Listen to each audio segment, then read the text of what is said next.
Hello there! I hope you like birds because today we'll be painting this cute pair of rainbow lorikeets. We'll be using acrylic for the underpainting and oil paint for the top coat, and it can be done in about 10 hours, which is not too long for an oil painting, so let's get into it. For this project we'll be using a traditional wood palette. We'll need some paper towels, some turpentine and a 50 by 60 centimetre canvas. For brushes, we'll be using the premium brush set. This is a comprehensive set of brushes, and if you take care of them, they will last a long time.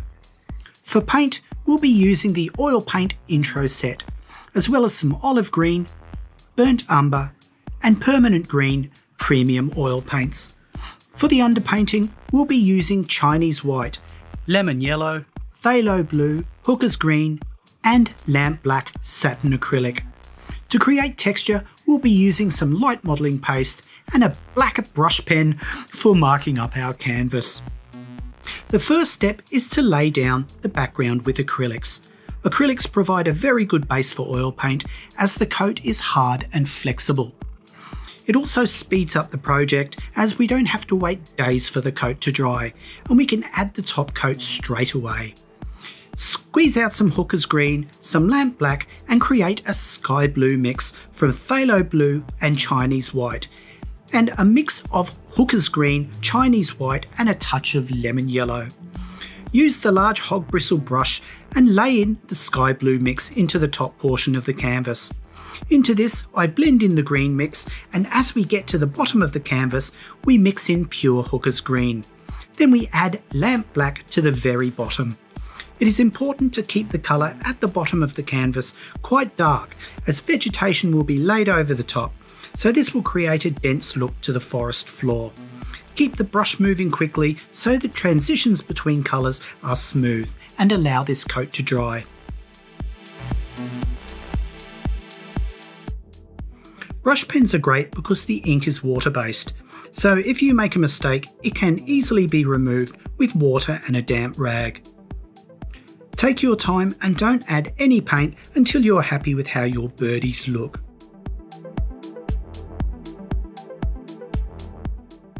There's a fair amount of yellow in a lorikeet, so any areas need to be blocked in with white.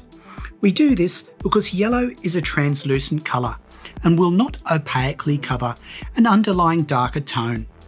Once I have the white laid into the appropriate areas, I lay pure phthalo blue into the head and belly areas.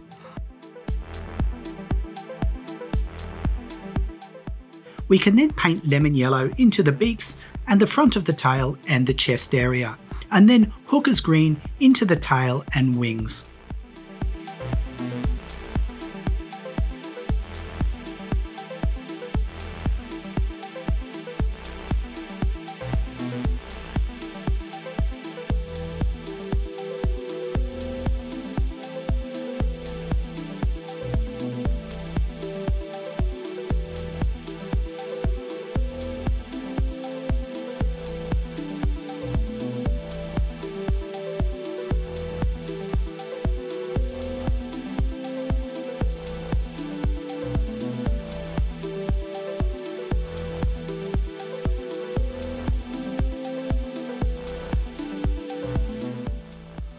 We can now redefine the background with oil paint. Refer to the printout of the finished work that can also be found on our website for the rest of the project. Create a mix from phthalo blue, white and a touch of lamp black and rough in the forest in the distance. Bring the colour about 1/3 of the way down the canvas. Create the distant shape of the trees and don't make the coat too consistent. This just adds more interest. Add more white to the mix to lighten it and paint this into the sky area in the top right hand corner of the canvas.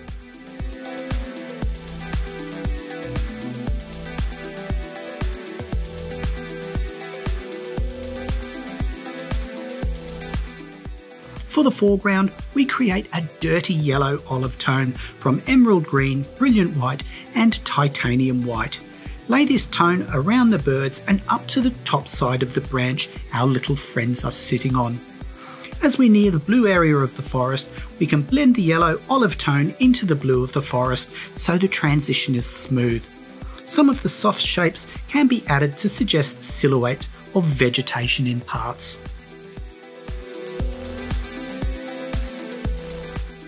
We can then start on the vegetation in the foreground. Hooker's green is used for this first plant. Cycads can be suggested by first laying in the thin vein with the tip of the filbert brush held on its side. The fronds can then be laid in. To get the shape, you can start the frond with light pressure and apply more pressure to get a thicker stroke, and then release the pressure so the stroke tapers and gently lift the brush off the canvas. In the bottom right of the canvas, we can create an elephant ear type of plant. For this, we create a different green tone from Hooker's green, phthalo blue and titanium white, and lay the fronds in with broad strokes. Large fronds like this curl over toward the end, and you can lay a darker tone into the underside in shadow to give it shape and dimension.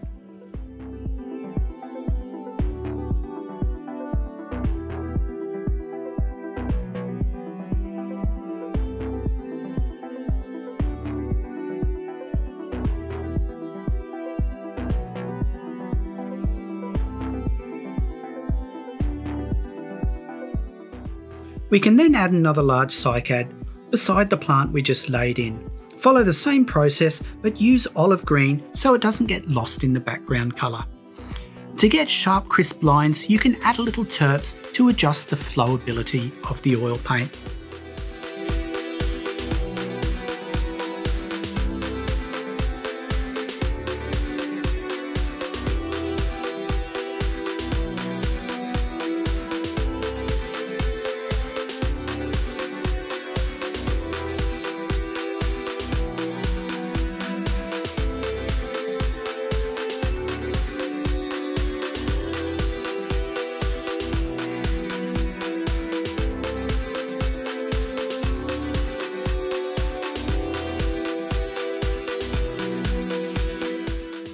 Beside our cycad, we can add another of those elephant ear plants.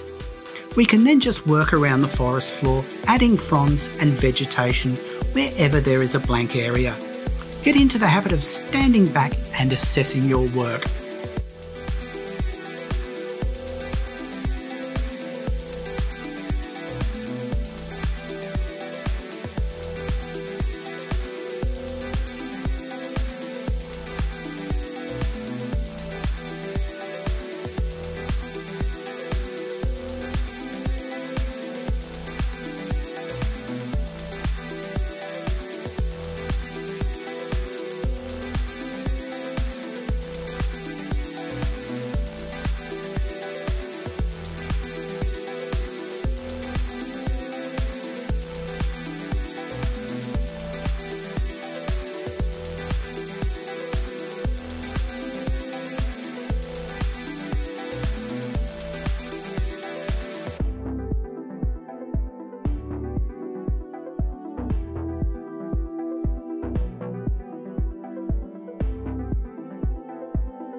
Once the forest floor is all in, we can bring that olive yellow tone down from the bottom of the branch our birds are perched on. Create some silhouettes of more shapes to suggest fronds in the middle ground.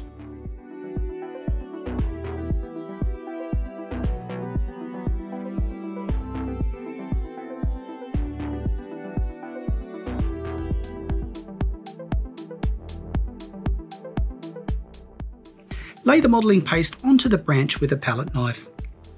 This is an optional step really, but it adds an interesting texture onto the branch and adds some realism. Once we are happy with our background, we can lay the top coat onto our lorikeets, starting by laying brilliant red into the beaks and then the eyes.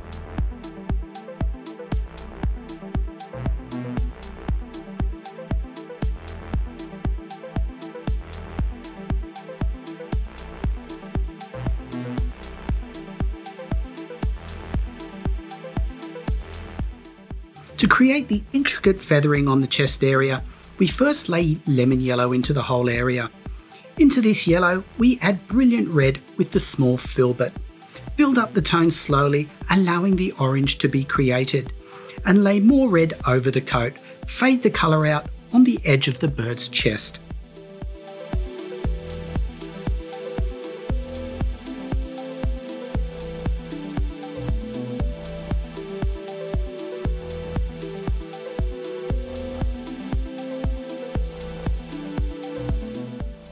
Rainbow lorikeets have light pin feathers that lie in a pattern emitting from the front of the face, that go around the eye and down the head in a specific pattern.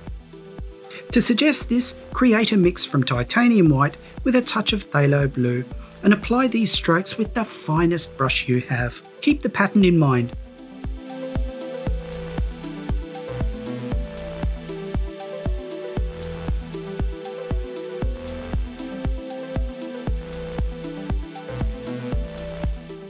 Paint black around the eye and finish the eye off with a dot of titanium white. I add little areas of green and red into the wings and legs.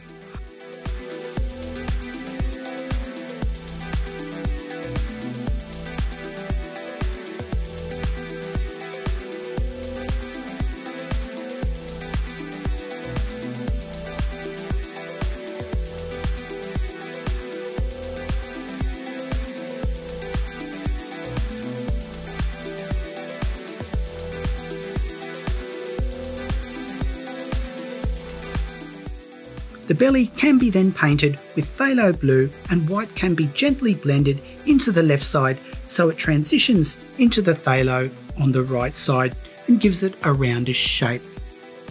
The tail can be glazed with yellow and the base of the tail with yellow tinted with a touch of green.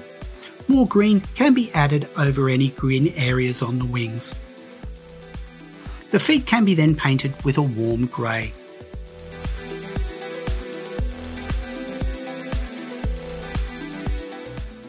We can then move on to the next lorikeet. Obviously, the colours will be the same, the only difference is how he is situated.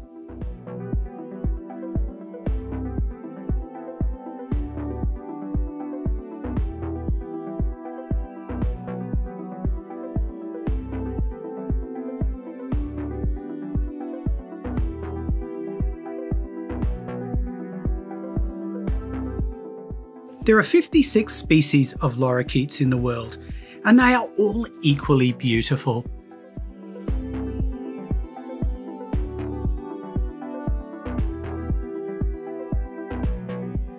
Rainbow lorikeets are herbivores and feed mainly on fruit, pollen and nectar from flowers, and have specialised brush-tipped tongues for feeding on these foods.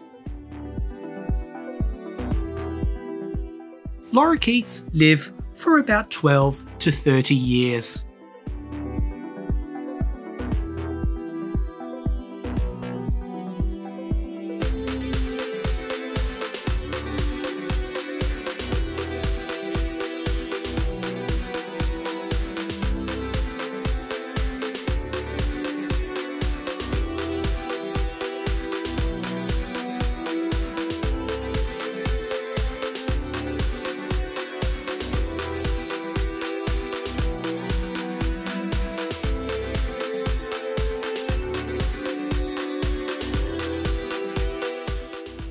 Now our beautiful birdies are done, we can turn our attention to the branch. Lay some lamp black thinly onto the lower area of the branch with the filbert held on its side. Next, lay a thin coat of burnt umber onto the top portion of the branch and blend it into the lamp black so there is a smooth transition.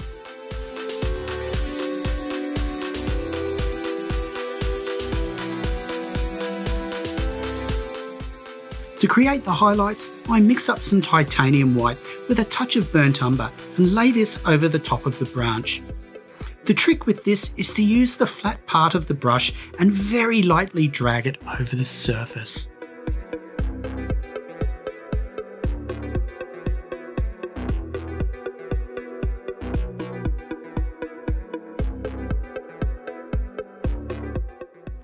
And voila! Well, we hope you enjoyed this project. Stay tuned because we have lots of cool new projects in the pipeline. Stay creative and we'll see you soon.